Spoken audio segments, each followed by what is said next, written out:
जी नमस्ते, मैं राकेश। स्वागत है आप सभी का हमारे यूट्यूब चैनल एजुकेशन फायर पे।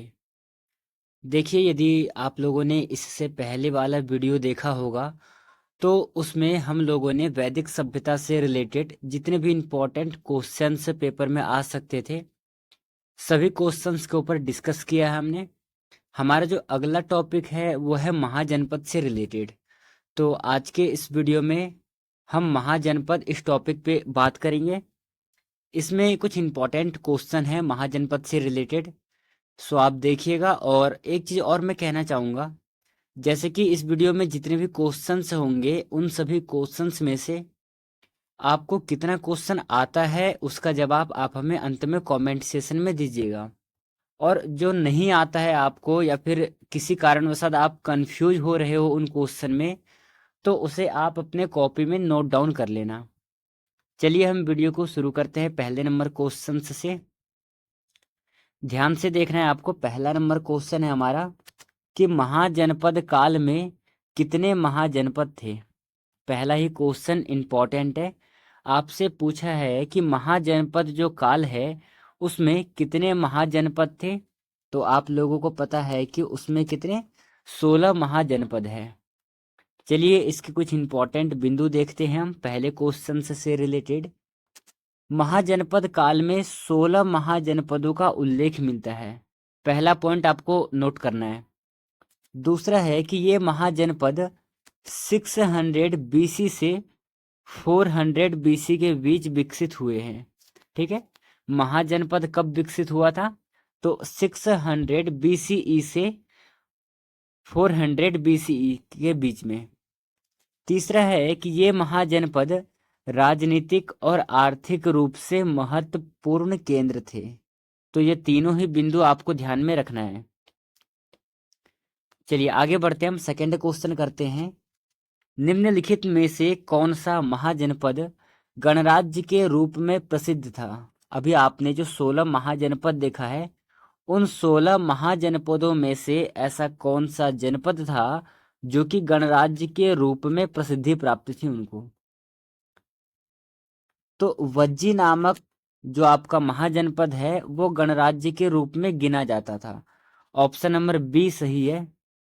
इसके कुछ इंपॉर्टेंट बिंदु है दूसरे नंबर क्वेश्चन से रिलेटेड, जैसा कि वज्जी जो है महाजनपद, वज्जी महाजनपद एक गणराज्य था जहां कई कुलों का सामूहिक शासन था।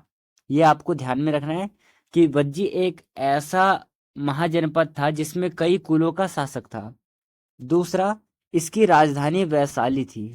ये पॉइंट आपको नोट करना है कि भाई बज्जी जो महाजनपद है इसकी राजधानी क्या थी? तो वैशाली इसकी राजधानी है। तीसरा है कि महावीर जैन का जन्म वज्जी गणराज्य में हुआ था। यह भी आपको ध्यान में रखना है। ठीक है, दो बिंदु आपको ध्यान में रखना है कि बज्जी महाजनपद की राजधानी वैशाली है और साथ ही साथ जो महावीर जैन है इनका भी जन्म कहाँ पर हुआ था? वज्जी नामक गणराज्य में। चलिए आगे बढ़ते हैं और तीसरा क्वेश्चन करते हैं। थर्ड क्वेश्चन है, महाजनपद काल में मगध की राजधानी क्या थी? ऑप्शन में है वैशाली, राजगृह, पाटलिपुत्र और काशी।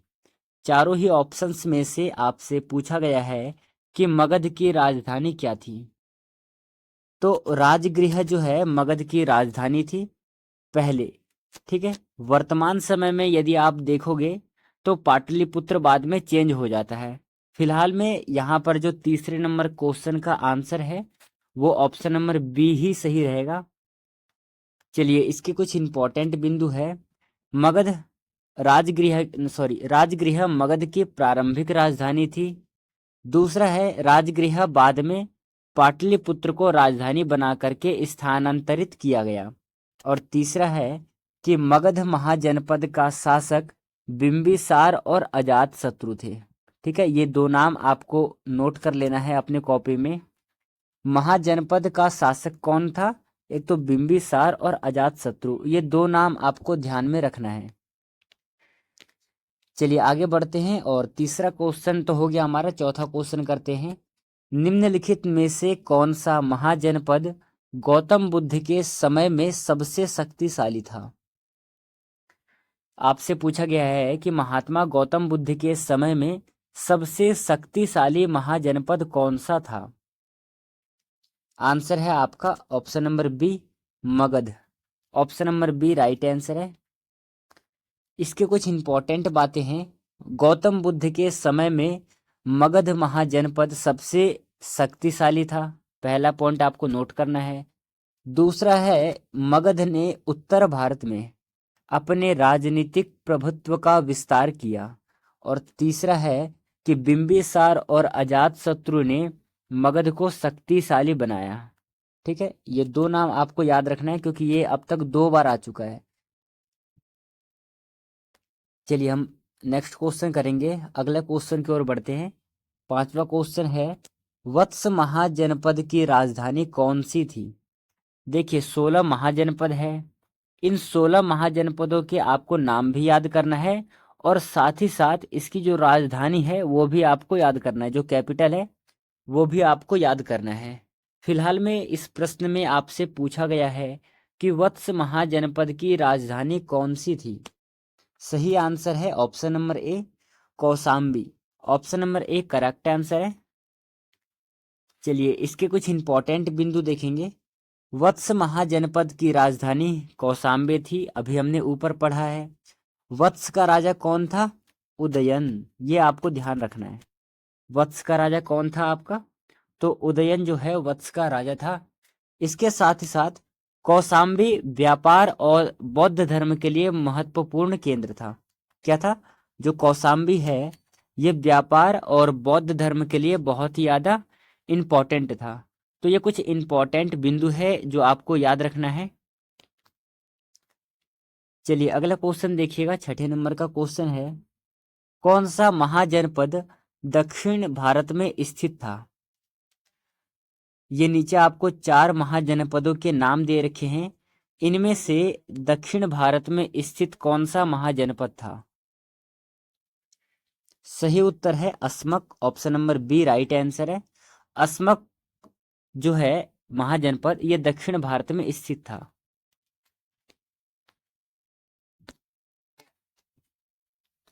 इसके इंपॉर्टेंट बिंदु के रूप में है कि अस्मक महाजनपद दक्षिण भारत में स्थित था। इसकी राजधानी पाइठन थी। क्या थी? पाइठन। अस्मक की राजधानी क्या है? पाइठन, ये आपको ध्यान रखना है।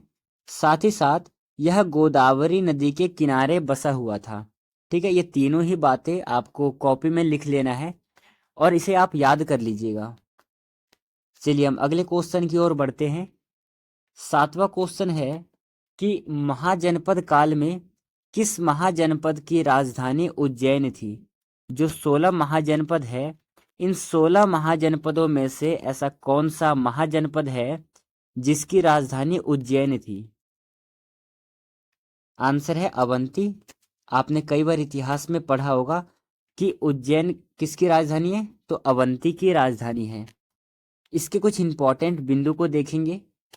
अवंती महाजनपद की राजधानी उज्जैन थी, यह आपको नोट डाउन करना है अपने कॉपी में। अवंती का राजा था, कौन था? चंडप्रद्योत, ये नाम आपको याद रखना है। ठीक है, देखिए आप नोट्स कॉपी साथ में लेकर के बैठे हैं तो जो इसमें इंपॉर्टेंट बातें हैं वो आप अपने कॉपी में नोट डाउन करते रहिए। तो यहाँ पर क्या है, अवंती का राजा कौन था? चंडप्रद्योत। अगला है कि अवंती जो है पश्चिम भारत का महत्वपूर्ण केंद्र था। अभी आपने उत्तर भारत का देखा था और ये कौन सा है? ये पश्चिम भारत का है। तो इस प्रकार से आपको नोट डाउन करना है। चलिए अगले क्वेश्चन को देखेंगे हम। 8वें नंबर का क्वेश्चन है कि महाजनपद काल में कौशल जो है, कौशल की राजधानी कौन सी थी? आंसर है श्रावस्ती। कौशल की राजधानी क्या है? श्रावस्ती। ऑप्शन नंबर ए सही उत्तर है। इसके कुछ इंपॉर्टेंट बिंदु है, जैसा कि कौशल महाजनपद की राजधानी श्रावस्ती थी, राइट आंसर है। दूसरा है कि श्रावस्ती बौद्ध धर्म का एक महत्वपूर्ण मतलब कि प्रमुख केंद्र था। तीसरा है राजा प्रसेनजीत कौशल के प्रमुख शासक थे। इसमें से 3 प्रश्न बन सकता है। पहला, कि कौशल महाजनपद की राजधानी क्या है? आंसर है श्रावस्ती। श्रावस्ती किसके लिए प्रसिद्ध है? बौद्ध धर्म के लिए प्रसिद्ध है। और साथ ही साथ कौशल के प्रमुख शासक कौन थे? प्रसेनजित। तो ये तीनों ही बिंदु आपको नोट डाउन कर लेना है और इसे याद कर लीजिएगा। चलिए इसी के साथ हम अगले क्वेश्चन पे चलते हैं। 9वें नंबर का क्वेश्चन है, मगध महाजनपद का विस्तार किस नदी के किनारे हुआ था? आंसर है Ganga. Option number A right answer है। मगध महाजनपद का जो विस्तार है वो गंगा नदी के किनारे हुआ था। इसके कुछ इंपॉर्टेंट बिंदु है, जैसा कि इन्होंने दे रखा है कि मगध महाजनपद गंगा नदी के किनारे विस्तारित हुआ था। फिर है, इसने अपनी शक्ति को बढ़ाने के लिए नदी के किनारे के क्षेत्र का उपयोग किया। बिल्कुल सही बात है, इनको अपना क्षेत्र बढ़ाना था तो इन्होंने क्या किया? नदी के जो किनारा है उनका उपयोग किया। साथ ही साथ इसने व्यापार और संचार के लिए गंगा नदी का लाभ उठाया है। ठीक है, व्यापार और संचार के लिए किसका लाभ उठाया है? गंगा नदी का। यह आपको ध्यान रखना है। चलिए अगले क्वेश्चन पे चलते हैं हम। 10वें नंबर का क्वेश्चन है, अंग महाजनपद की राजधानी कौन सी थी? एक जनपद है जिसका नाम है अंग। अंग महाजनपद की राजधानी कौन सी थी? सही उत्तर है ऑप्शन नंबर ए चंपा। यह आपको ध्यान रखना है कि अंग महाजनपद की राजधानी क्या है? चंपा। इससे रिलेटेड कुछ इंपॉर्टेंट बिंदु देख लेते हैं जो कि कई बार एग्जाम में पूछे जा सकते हैं आपसे। अंग महाजनपद की राजधानी चंपा थी, अभी हमने ऊपर पढ़ लिया। चंपा व्यापार और व्यवसाय का प्रमुख केंद्र था। यहाँ आपको ये नोट डाउन करना है कि चंपा किसके लिए प्रसिद्ध था? तो चंपा जो है व्यापार और व्यवसाय के लिए प्रसिद्ध था। साथ ही साथ अंग के बाद में मगध द्वारा अधिग्रहण किया गया। ठीक है, यहाँ पर किसका शासन हुआ? मगध का हुआ है। तो ये तीनों ही बिंदु आपको ध्यान में रखना है। चलिए हम नेक्स्ट क्वेश्चन करेंगे। 11वें नंबर का क्वेश्चन है, किस महाजनपद की राजधानी काशी थी? मोस्ट इंपॉर्टेंट क्वेश्चन है आपके एग्जाम और पॉइंट रिव्यू से। देखिए आपसे पूछा है कि किस महाजनपद की राजधानी काशी थी? सही उत्तर है ऑप्शन नंबर सी। 11वें नंबर का क्या हो जाएगा? सी। काशी जो है, काशी की राजधानी ही काशी थी। Option number C right answer है। चलिए इसके कुछ इंपॉर्टेंट बिंदु देखते हैं। इंपॉर्टेंट बिंदु में दे रखा है, काशी महाजनपद की राजधानी काशी थी। काशी मतलब बोले तो वाराणसी।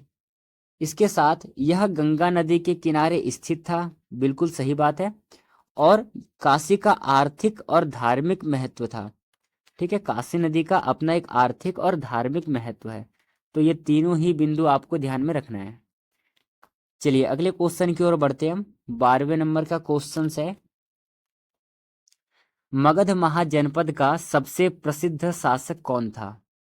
आपसे मगध महाजनपद का सबसे प्रसिद्ध शासक पूछा गया है, तो इसका आंसर है Ajatashatru. Option number B right answer है। चलिए इसके कुछ इंपॉर्टेंट बिंदु को देखते हैं। अजातशत्रु मगध का सबसे प्रसिद्ध शासक था, पहला पॉइंट आपको नोट करना है। दूसरा है, उसने वज्जी संघ को पराजित किया था। किसने? एक प्रश्न पूछ लेगा आपसे कि वज्जी संघ को पराजित करने वाले कौन थे, तो आपका आंसर होगा अजातशत्रु। ठीक है, तो उसने वज्जी संघ को पराजित किया और मगध की शक्ति को बढ़ाया। बिल्कुल सही बात है। इसके साथ उसके समय में मगध का विस्तार सबसे ज्यादा हुआ था। ठीक है, जो मगध अपने शक्ति में आया था, अस्तित्व में आया था, किसके शासनकाल में? तो अजातशत्रु के शासनकाल में। ठीक है, चलिए अगला क्वेश्चन देखिएगा। नेक्स्ट क्वेश्चन को देखेंगे, मल्ल महाजनपद की राजधानी कौन सी थी? ये नीचे आपको 4 ऑप्शन से दे रखे हैं, इनमें से सही आंसर बताना है आपको। देखिए मल्ल की जो राजधानी है वो है कुशीनगर। ऑप्शन नंबर बी आपका सही उत्तर होगा। चलिए इसके कुछ इंपॉर्टेंट बिंदु देखते हैं। मल्ल महाजनपद की राजधानी क्या थी? कुशीनगर। ये आपको ध्यान में रखना है। इसके बाद कुशीनगर जो है गौतम बुद्ध की महापरिनिर्वाण स्थली है। ठीक है, ये आपको इंपॉर्टेंट हो जाएगा आपके एग्जाम के लिए। ये स्पेशल, ये तीनों बिंदु जो है आपको अपने कॉपी में नोट डाउन करना है। ठीक है, पहला है कि मल्ल महाजनपद की राजधानी कुशीनगर है। दूसरा, कुशीनगर किसके लिए प्रसिद्ध है? तो महापरिनिर्वाण स्थली है किसका? गौतम बुद्ध का। फिर मल्ल एक गणराज्य था। ये तीनों ही बिंदु आपको ध्यान रखना है। चलिए आज का हमारा अगला क्वेश्चन है 14वें नंबर का। किस महाजनपद की राजधानी चेदी थी? ये नीचे आपको कुछ महाजनपदों के नाम दे रखे हैं, इनमें से सही उत्तर कौन सा है? तो आंसर है ऑप्शन नंबर सी, चेदी। ठीक है, option number C right answer है, क्योंकि इन्होंने दे रखा है कि चेदी महाजनपद की राजधानी चेदी ही थी। साथ ही साथ कि यह महाजनपद यमुना और नर्मदा नदी के बीच में स्थित है। तो एक प्रश्न यहाँ से भी पूछ लेगा आपसे कि चेदी जो है, चेदी राजधानी जो है, चेदी महाजनपद जो है, ये किन नदियों के बीच में स्थित है? तो यमुना और नर्मदा नदी के बीच में स्थित है। इसी के साथ यह कुरुक्षेत्र युद्ध के समय में भी महत्वपूर्ण था। तो ये दो बिंदु आपके ऊपर को ध्यान रखना है। ठीक है, ये ऊपर के जो दो बिंदु है ये आपके लिए इम्पोर्टेंट हो जाएंगे, तो इन दोनों को आपको ध्यान रखना है। चलिए अगला क्वेश्चन देखिएगा। ये हमारा आज का अगला और अंतिम क्वेश्चन है। तो इसको करने से पहले, जैसे कि मैं आपको बताया था शुरू में, कि जितने क्वेश्चन आपने सही किए हैं आज के इस क्लासेस में, वो हमें आप कमेंट सेशन में लिखेंगे कि आपने कुल 15 क्वेश्चंस में से कितने क्वेश्चन सही किए हैं। ऐसा मैं इसलिए कह रहा हूँ क्योंकि मैं एक बार देखना चाहता हूँ कि आप लोगों का स्तर क्या है अभी, ताकि मैं उसी हिसाब से, लेवल के हिसाब से प्रश्न बनाऊँ मैं। तो मैं आशा करता हूँ कि आप लोग अपना जो स्कोर है अवश्य शेयर करेंगे कमेंट सेशन में। तो चलिए हम अगला क्वेश्चन करते हैं। किस महाजनपद की राजधानी मथुरा थी? बहुत ही इजी क्वेश्चन है ये। इसका सही आंसर है Surasena, option number A right answer है। चलिए इसके कुछ इंपॉर्टेंट बिंदु देखते हैं। इंपॉर्टेंट बिंदु के रूप में है, सूरसेन महाजनपद एक है जिसकी राजधानी क्या है? मथुरा है।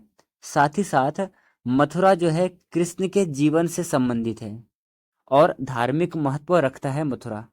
इसी के साथ यह पश्चिमी उत्तर प्रदेश का प्रमुख व्यापारिक केंद्र है। तो इसमें से जो आपका पहला और दूसरा पॉइंट था ये आपको विशेष तौर पे ध्यान रखना है और अपने कॉपी में नोट डाउन करना है। तो चलिए फिलहाल में आज के इस वीडियो को हम यहीं पे समाप्त करेंगे। कैसा लगा ये वीडियो आप हमें बताइए, और यदि अच्छा लगा तो चैनल को सब्सक्राइब व कमेंट करिए हमें। और अगला किस टॉपिक से संबंधित आपको वीडियो चाहिए आप हमें यह भी कमेंट सेशन में लिख सकते हैं। चलिए आज के इस वीडियो को हम यहीं पे रोकते हैं, इससे आगे हम कल करेंगे। धन्यवाद। जय हिंद साथियों।